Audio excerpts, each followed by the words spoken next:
Mbéof Ifanoumé, qui signifie dans ma langue, en fond, que la paix soit sur vous. Que vous soyez membre de mon peuple, que j'aime en perdre la raison, ou que vous soyez des frères et sœurs de douleur, peu importe votre couleur, je vous aime profondément. Que la paix soit sur vous en cette période plus que jamais complexe pour l'être humain dans son ensemble. Louange à Dieu Tout-Puissant, quel que soit le nom que vous lui donniez, je n'atteste qu'il n'y a de Dieu que lui. Hommage à nos ancêtres méritants qui se sont toujours battus dans la voie du juste milieu contre l'oppression, pour la justice et pour la défense de la création, par amour du Créateur. D'accord ? Et hommage, bien évidemment, à la matrice de l'humanité, celle sans qui nous ne serions pas sur terre aujourd'hui parce que nous provenons tous de son ventre, que ça plaise ou pas, et à qui nous devons donc le respect, l'amour et la considération, en l'occurrence la femme originelle, la femme noire. Et dire cela ne signifie pas que nous excluons les autres femmes du monde, parce que les autres femmes du monde, elles aussi, doivent d'avoir le respect, mais hommage à la matrice de l'humanité, la femme noire, parce qu'on ne la valorise malheureusement pas assez. Une fois cette précision effectuée, on va parler aujourd'hui, bien évidemment, du projet donc, de vaccination qui a été énoncé par un certain nombre de gens, notamment en ce qui concerne le vaccin BCG, mais pas seulement, puisque selon les recommandations de l'OMS aussi, ils ont souhaité faire de l'Afrique une cible prioritaire pour un certain nombre, prétendument parlant, d'aides qui devraient être apportées à nos populations. À l'intérieur de ces aides, soi-disant du matériel médical, soi-disant un certain nombre de médicaments et bien évidemment le projet, là aussi, de vaccination. Et donc nous reviendrons sur la problématique de la vaccination, d'accord, en ce qui concerne notre continent, notre population, et in extenso, nous parlerons aussi de la manière dont nous sommes considérés comme de la chair à canon, nous autres Africains, mais pas seulement, parce que les prolétariats du monde entier, quelle que soit leur couleur de peau, sont aussi visés par ces campagnes, quoi que l'on puisse en penser. Et donc c'est important de préciser que ce n'est pas une dichotomie noir-blanc, mais bien évidemment une dichotomie d'une oligarchie puissante, mortifère, contre un prolétariat globalisé, et à la tête de ce prolétariat globalisé, bien évidemment, la population africaine et afro-diasporique. Cela va sans dire.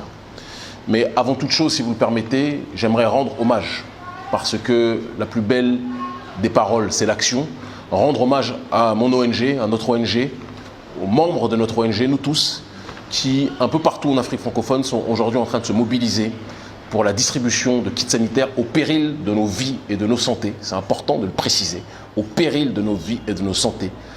Nos militants, nous tous, on est en train de se déplacer à différents endroits pour distribuer des kits sanitaires, donc des gants, des masques, d'accord, et du savon, mais aussi de l'autre côté des kits alimentaires pour les familles en état d'extrême précarité qui sont extrêmement nombreuses.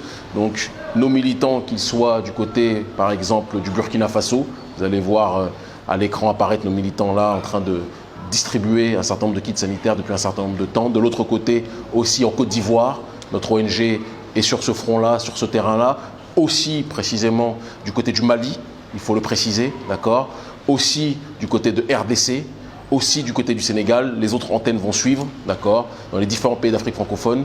Nous sommes sur le terrain constamment, quotidiennement. Ceux qui ont l'habitude de toujours soutenir les histoires de Croix-Rouge, etc., mais qui, lorsque leurs frères et sœurs risquent leur vie pour aider leur population, je veux que vous sachiez que l'heure est à se regarder dans un miroir et à se poser des questions. Soutenez ceux qui prennent soin de leur population. Ça, c'est quelque chose qu'on vous dit.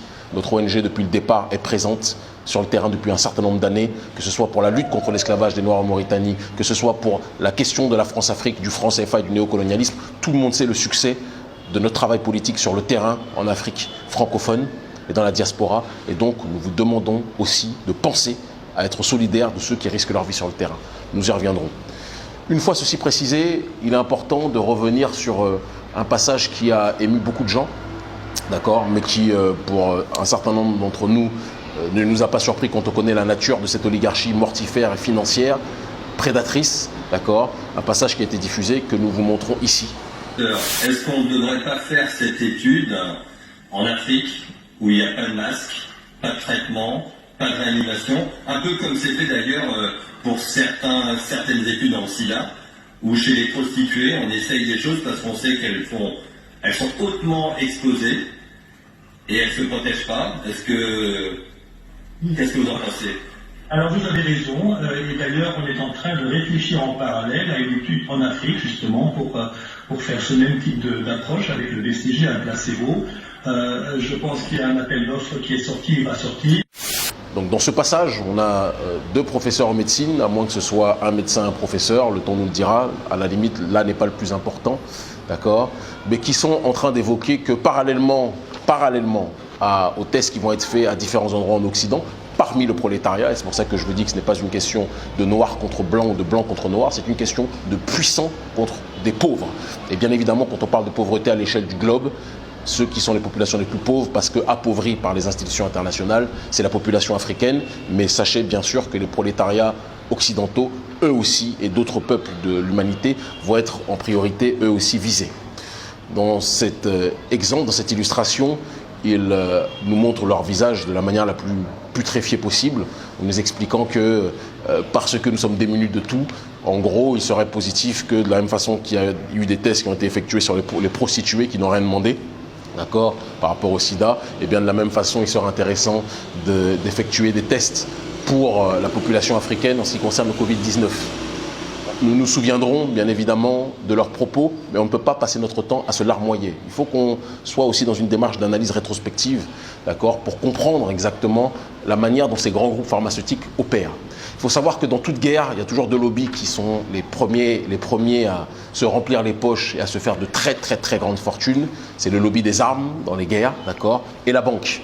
J'ai envie de dire d'abord la banque et après le lobby des armes. La banque est toujours celle qui se fait, excusez-moi le terme un peu vulgaire que je vais employer pour les personnes âgées qui nous suivent, elles aussi nombreuses, à côté des jeunes, d'accord. Cette banque-là se fait les couilles en or, nous le savons.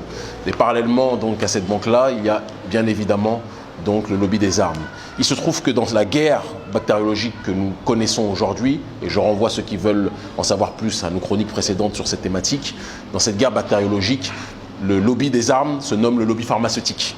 Lobby pharmaceutique qui travaille à partir des plantes et va faire un certain nombre d'expériences pour qu'à partir des plantes, ils puissent créer des médicaments qu'ils pourront vendre à prix qui dépasse la raison, d'accord, à nos États, pour par la suite que ces médicaments et ces vaccins puissent être distribués. Si ces lobbies des armes qu'est l'industrie pharmaceutique étaient des mieux intentionnés, disons les choses là aussi clairement, elle aurait été dans une démarche plus que jamais d'expérimenter les choses sur le terrain du travail des plantes et sur le terrain de la médicamentation, de la posologie à partir des plantes, parce qu'il n'y a aucune maladie qui apparaît sur cette terre, je dis bien aucune maladie qui apparaît sur cette terre sans qu'il y ait une réponse adéquate qui soit donnée à travers les plantes. Et ça, c'est important qu'on puisse le préciser de la manière la plus crue et la manière la plus simple possible. Mais ces lobbies pharmaceutiques ne veulent pas ça, parce que ce qui les intéresse, ce sont des usuriers.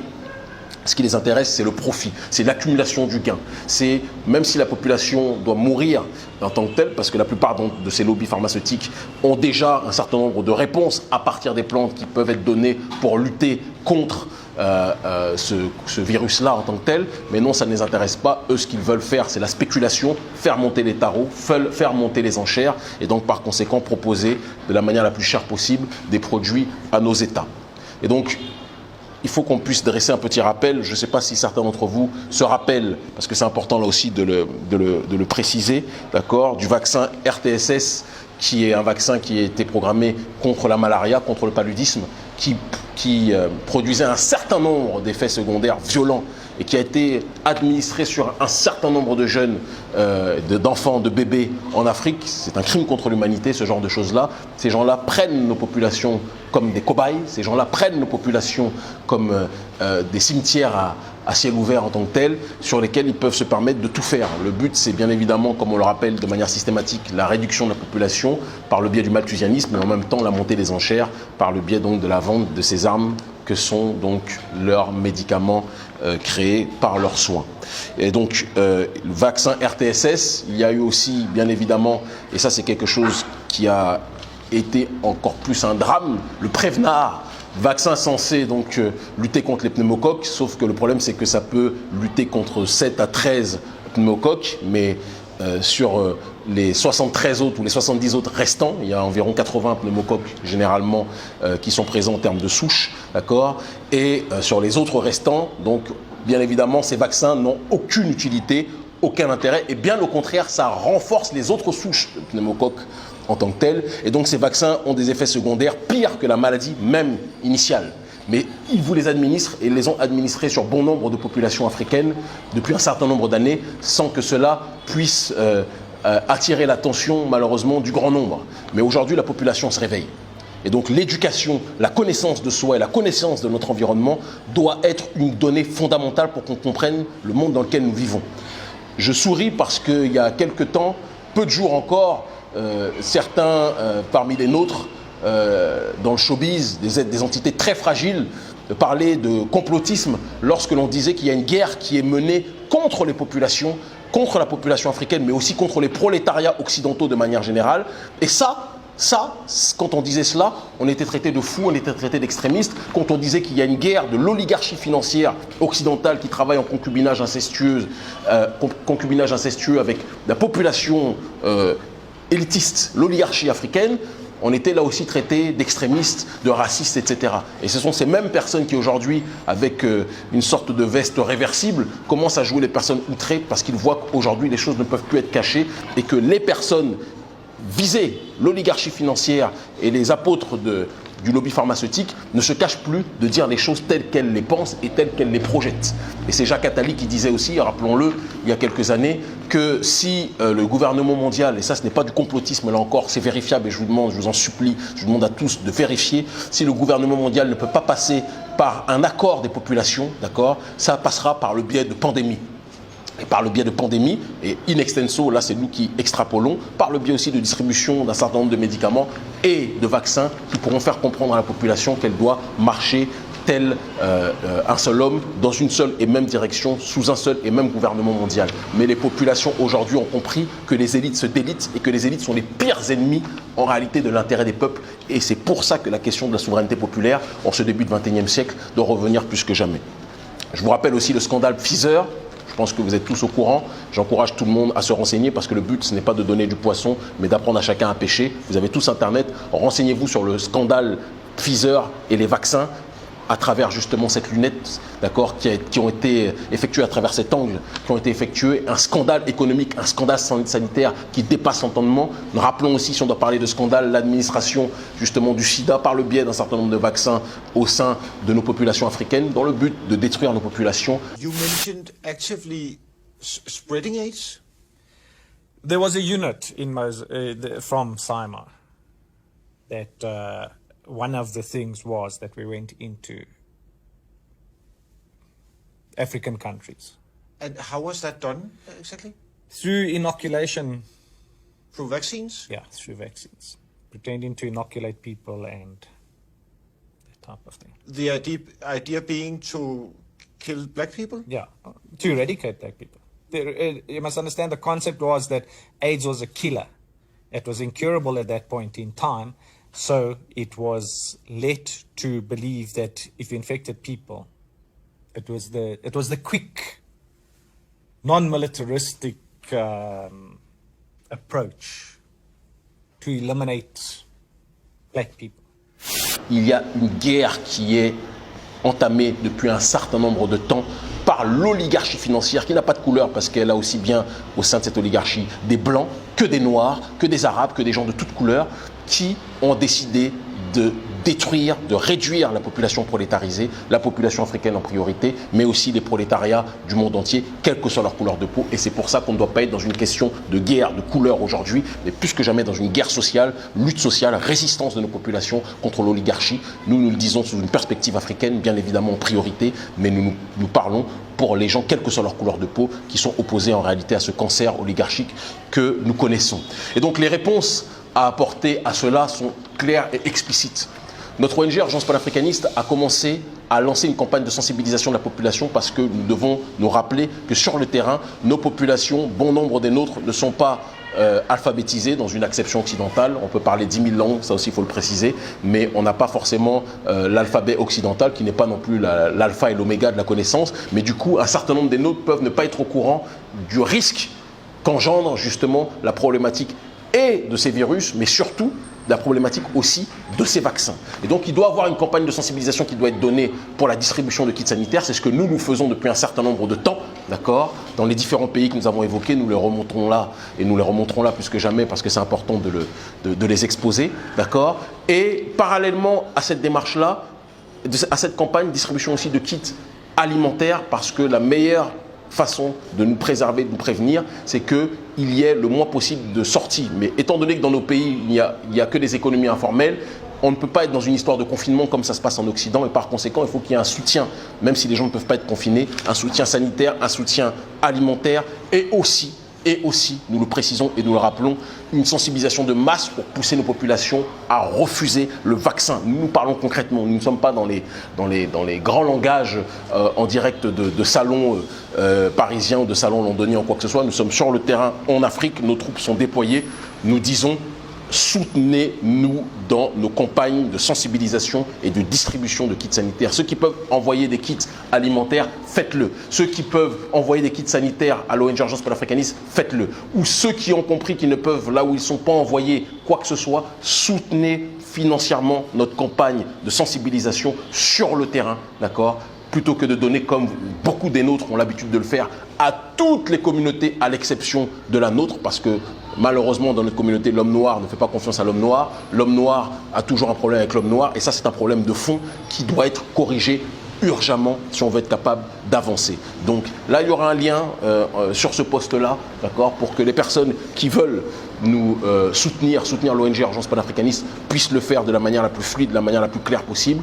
Nous vous disons simplement aujourd'hui, sensibilisez votre environnement, sensibilisez votre entourage sur Internet, mais aussi en dehors, et soutenez les acteurs de terrain que nous sommes. Nous devons faire comprendre aujourd'hui que nous ne sommes plus naïfs, nous refusons leurs vaccins.